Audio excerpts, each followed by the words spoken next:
नमस्कार, हमर छत्तीसगढ़ देख रहे हैं आप। आपके साथ मैं हूं ललित प्रजापति। सबसे पहले खबर गोधन न्याय योजना की। सीएम भूपेश बघेल ने गोधन न्याय योजना के हितग्राहियों को सौगात दी। सीएम ने ऑनलाइन 7 करोड़ 4 लाख की राशि ट्रांसफर की। योजना के तहत अब तक 335 करोड़ 36 लाख का भुगतान किया जा चुका है। महिला समूहों को 81 करोड़ 84 लाख की आय हुई, जबकि गौठानों से अब तक 35,346 लीटर गौमूत्र की खरीदी की जा चुकी है। सीएम ने कहा कि प्रदेश में 1 नवंबर से धान खरीदी भी की जाएगी। जी, आप सब लोग बताइए कि 324 करोड़ की राशि अब तक के वितरित किए जा चुके हैं। ओकर तो बधाई देवे करूँ। साथ ही इस साल समय समय में पानी गिरी, सब फसल भी तैयार हो गए हैं। अभी भेंट मुलाकात कार्यक्रम रायगढ़ जिला, बालोद जिला के सबों विधानसभा में सब किसान भाई मन से भेंट कर रहे हैं। सब किसान मन के कहना भी, और मैं खुद भी देखें कि फसल अब हर होना जिसका धान है तेन निकल गए है, कतको जगह मात ना मात है, तो धान जल्दी तैयार हो गए। तो ये साल 1 नवंबर से ही धान खरीदी की शुरुआत हम करेंगे।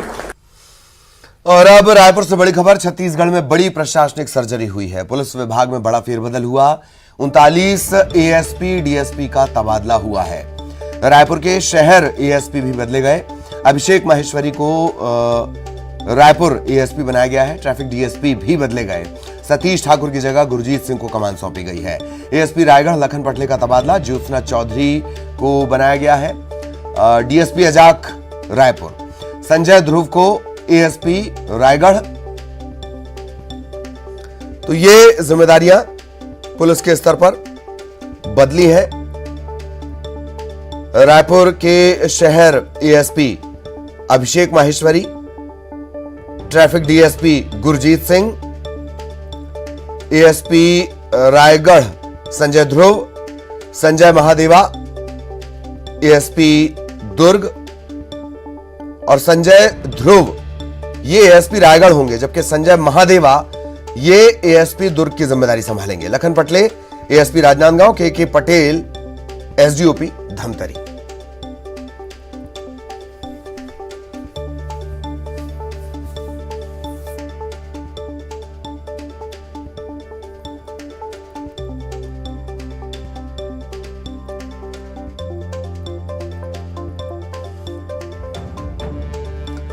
तो बड़ी सर्जरी के तौर पर इसे देखा जा रहा है।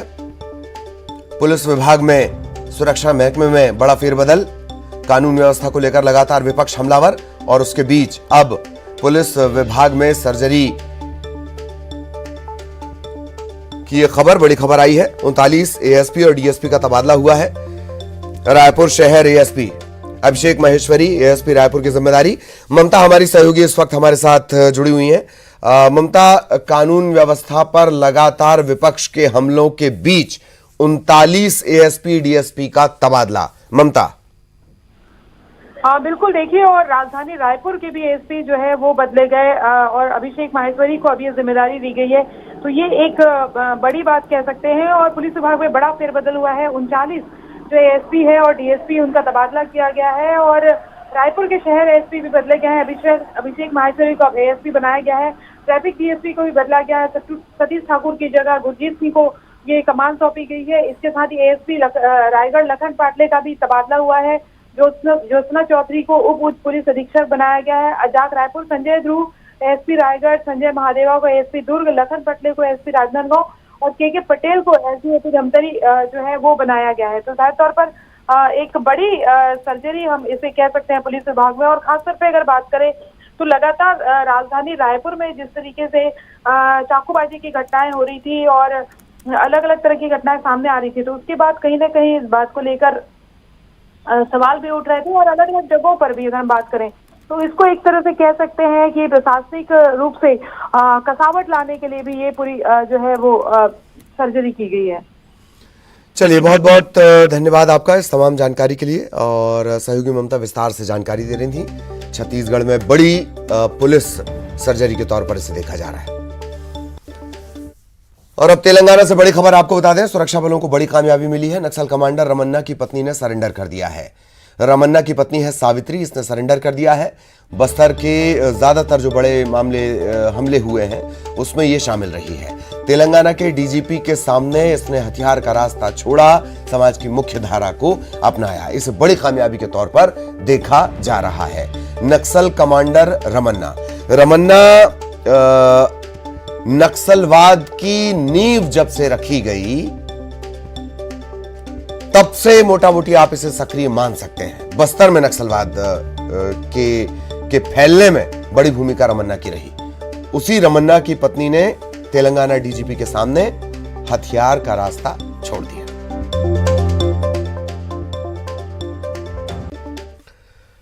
इधर सीआरपीएफ को एंटी नक्सल अभियान में बड़ी कामयाबी मिली है। सीआरपीएफ के डीजी कुलदीप सिंह ने बताया कि झारखंड और छत्तीसगढ़ के सीमावर्ती इलाके में मौजूद बूढ़ा पहाड़ को नक्सलियों से मुक्त करा लिया गया है।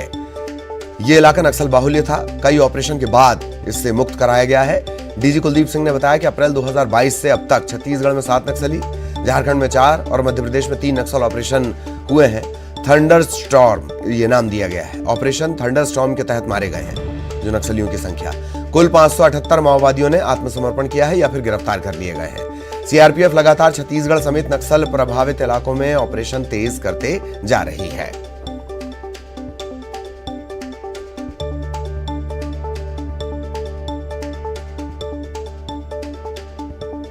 और इधर सुरक्षा बलों की इस कामयाबी पर केंद्रीय गृह मंत्री अमित शाह ने ट्वीट कर उन्हें बधाई दी। पोस्ट में लिखा कि देश की आंतरिक सुरक्षा की दिशा में एक ऐतिहासिक पड़ाव पार हुआ, आगे इस लड़ाई को और तेज किया जाएगा।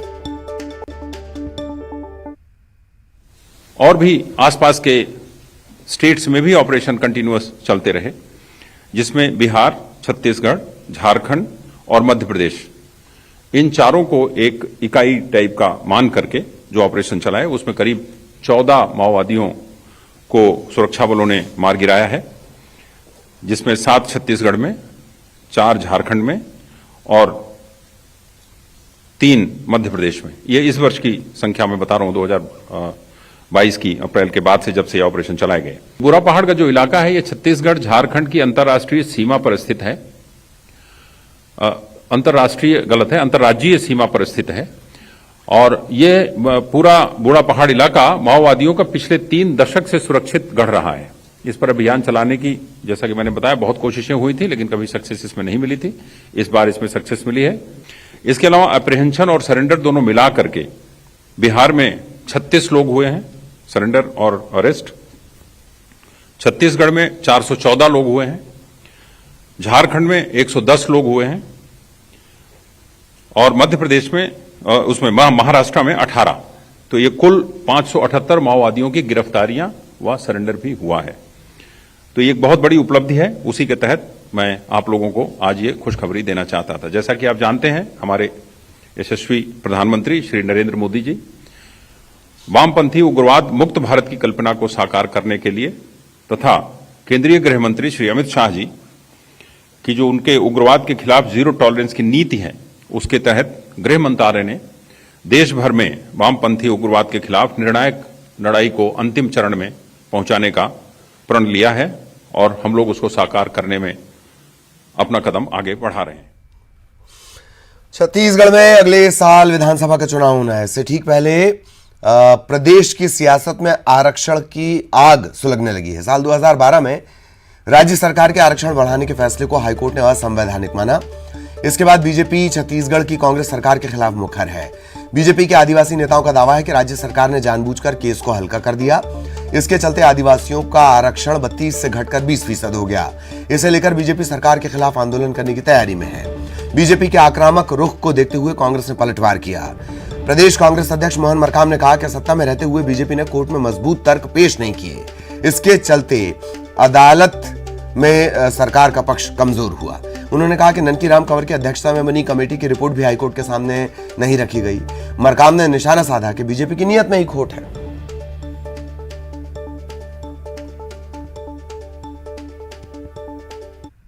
मन में अगर होता तो ये ठीक से वकीलों को रखते, चर्चा करते, उनसे बैठक करते, लेकिन इन्होंने नहीं किया। ऐसा लगता है जबकि भ्रष्टाचारियों को, इस पार्टी के बड़े बड़े बचाने के लिए बड़े बड़े वकील को, रोहतगी को, क्या क्या नाम है, बड़े बड़े वकील, मनु सिंह भी और सारे लोगों को वहां लगा रखा है। जिस दूसरे मुद्दे पर जो बड़े बड़े भारी खर्चीले वकील रखे गए हैं, वो जीतेंगे हारेंगे अलग बात है, लेकिन यहाँ पर उसको संज्ञान में लेते रहना चाहिए, नोटिस लेते रहना चाहिए कौन वकील उनके लड़ रहे हैं। सरकार ने ध्यान नहीं दिया। नहीं देखे छत्तीसगढ़ में 52% ओबीसी वर्ग के हैं और 32% हमारे आदिवासी वर्ग हैं। हमारे लगभग 14% से अधिक एससी वर्ग के हैं। तो हमारी सरकार सभी वर्गों का ख्याल रखती है, मगर भारतीय जनता पार्टी की सरकार एक वर्ग का आरक्षण कम करके दूसरे वर्ग को आगे बढ़ाना चाहती है।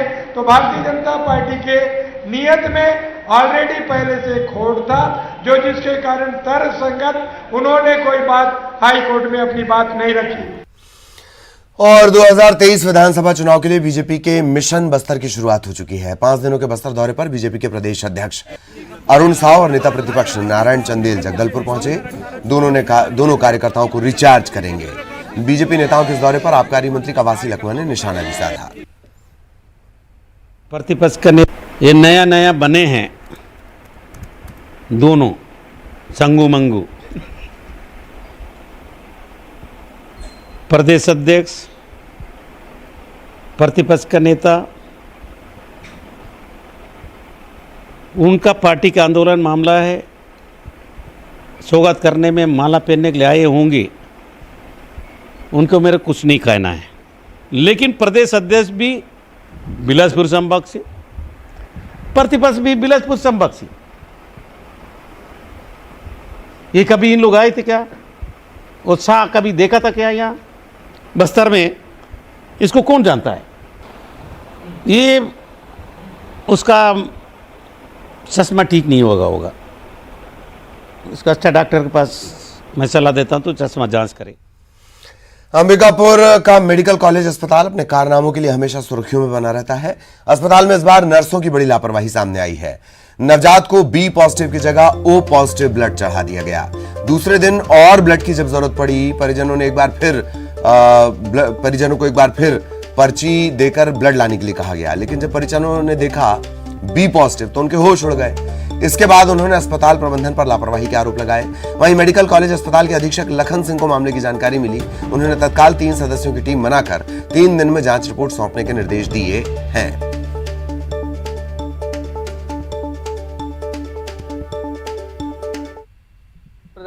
और 20 तारीख का बी ग्रुप बताया। तो अभी कैसा है आपका बच्चा? अभी सुस्त है और ठीक है रहने के लिए। तो वैसे ही मैंने विभागाध्यक्ष के वहाँ बात किया पीडियाट्रिक में, और ब्लड बैंक विभागाध्यक्ष से भी, उनसे और प्रभारी से भी बात किया। दोनों ने अपना अपना पक्ष रखे हैं कि उनके तरफ से उन्होंने सैंपल भेजा है। ब्लड बैंक की तरफ से भी उन्होंने बोला कि हमारे पास जो सैंपल आया उसमें ग्रुप था। निश्चित तौर पे बाद में जो सैंपल उसको क्रॉस चेक किया गया है तो उसमें बी पॉजिटिव आया है। तो वो किस लेवल पे सैंपल एरर हुआ है उसकी हम जांच के लिए कमेटी बना दिए हैं, और जांच में जैसे भी तथ्य आएगा उसके अनुसार कार्रवाई की जाएगी। इधर रायगढ़ रेलवे स्टेशन पर साउथ बिहार एक्सप्रेस को रोककर आगे की यात्रा के लिए ट्रेन रद्द कर दी गई। ट्रेन रद्द होने के बाद सफर कर रहे हजारों यात्रियों को परेशानियों का सामना करना पड़ रहा है। यात्रियों ने कहा कि रायगढ़ स्टेशन में अचानक से ट्रेन को रद्द कर देना रेलवे प्रशासन की घनघोर लापरवाही है।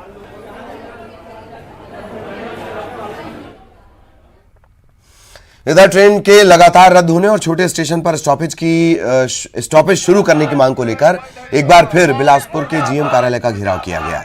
नागरिक अधिकार सुरक्षा मंच के बैनर तले ये प्रदर्शन किया गया। जीएम से मिलने की कोशिश कर रहे लोगों को गेट पर मौजूद सुरक्षा बलों ने रोक दिया। करीब 1 घंटे तक चले इस प्रदर्शन के दौरान नागरिक मंच के लोग सड़क पर प्रदर्शन करते रहे। केंद्र के खिलाफ, रेल मंत्री के खिलाफ नारेबाजी की गई।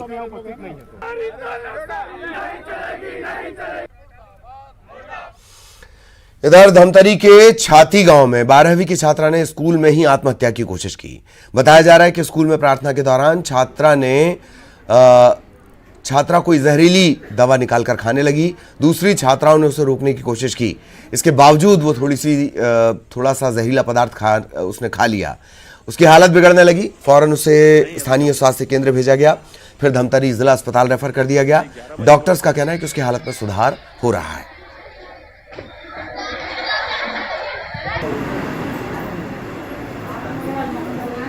वहाँ स्कूल आई। अब स्कूल आए के बाद फिर हम उस वक्त वही खालिश करके बताई सर मैंने, तो मैं स्कूल आए गाड़ी लेके और यहाँ सीधा यहाँ ले कहाँ है सरकारी अस्पताल। तो स्कूल में खाया कि स्कूल में वो थोड़ा सा खाया है सर, अदत कीच का वो ज़्यादा खाया रहती तो फिर मुश्किल होती, इसने कावर कर दिल के भी ऑपरेशन हो।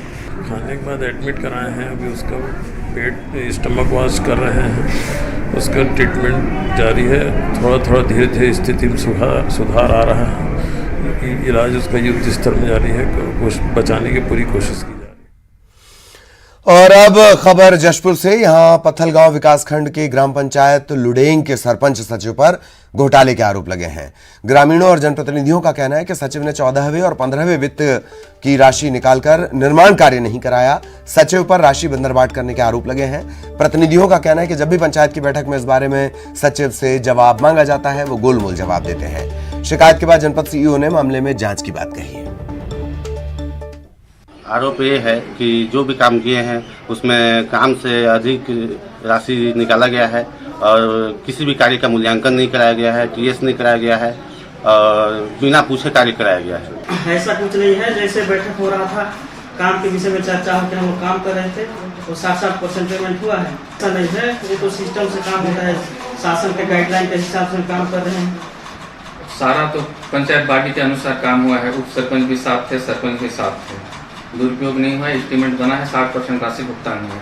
उप सरपंच महोदय है, पूछिए उनसे भी। जो पंचायत इंस्पेक्टर है और एक एडीओ और एक सब डिवीजन को तीन लोगों का एक जांच कमेटी गठित कर दूंगा आज शाम तक या तो कल तक कर दूंगा उसको। तो ये लोग अपना जांच वाँच करके फिर देखेंगे आगे की कार्रवाई। और धमतरी में पुतला दहन कार्यक्रम में एक पुलिस अधिकारी बाल बचे। दरअसल कांग्रेस की भारत जोड़ो यात्रा से आई राहुल गांधी की तस्वीर पर भाजपा प्रवक्ता संबित पात्रा ने टिप्पणी की। इसके विरोध में एनएसयूआई ने विरोध प्रदर्शन करते हुए पात्रा का पुतला जलाया।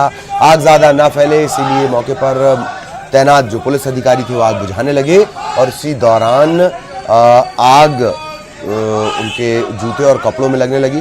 तत्काल हालांकि इस पर काबू कर लिया गया। भारत जोड़ो यात्रा की शुरुआत की है, जिसकी लोकप्रियता दिनों दिन बढ़ रही है। ये भारतीय जनता पार्टी को सहन नहीं हो रहा है। उनके राष्ट्रीय प्रवक्ता द्वारा हमारे राहुल गांधी जी के ऊपर अनैतिक टिप्पणी एक छोटी बच्ची के तस्वीर के साथ की गई थी। उसके विरोध में एनएसयूआई धमतरी द्वारा संबित पात्रा जी का पुतला दहन किया गया।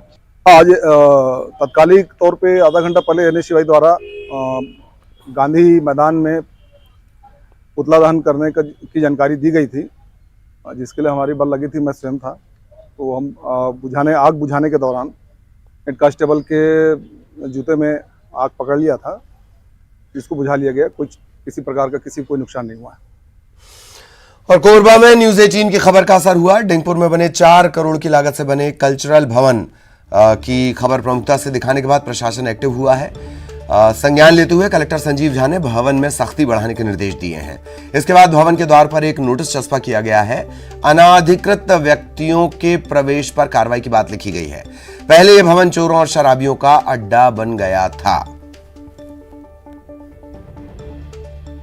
कल्चर भवन है, उस पर अभी आपके मीडिया के माध्यम से जो बीच में न्यूज़ चलाया गया था, उसमें तत्काल प्रशासन संज्ञान लेके अभी जिस टाइप से देखा जा रहा है वहाँ चस्पा किया गया। अनाधिकृत जो व्यक्ति हैं वो इर्द गिर्द ना भटकें। साथ ही साथ इसमें पेट्रोलिंग भी के लिए सख्त निर्देश दिया गया है। धमतरी के बारना गांव में लोग शराब कोचियों के आतंक से परेशान हैं। गांव में गली गली खुलेआम शराब बेची जा रही है। पैसों के दम पर ग्रामीणों को भी कोचियों ने अपने पाले में कर लिया है। गांव में शराब पीने वालों की संख्या ज्यादा है। लोग बताते हैं कि इन कोचियों ने गांव में दबदबा बना रखा है। विरोध करने पर जान से मारने की धमकी देते हैं। इसकी शिकायत पुलिस से की गई। अधिकारियों ने कार्रवाई का आश्वासन दिया है।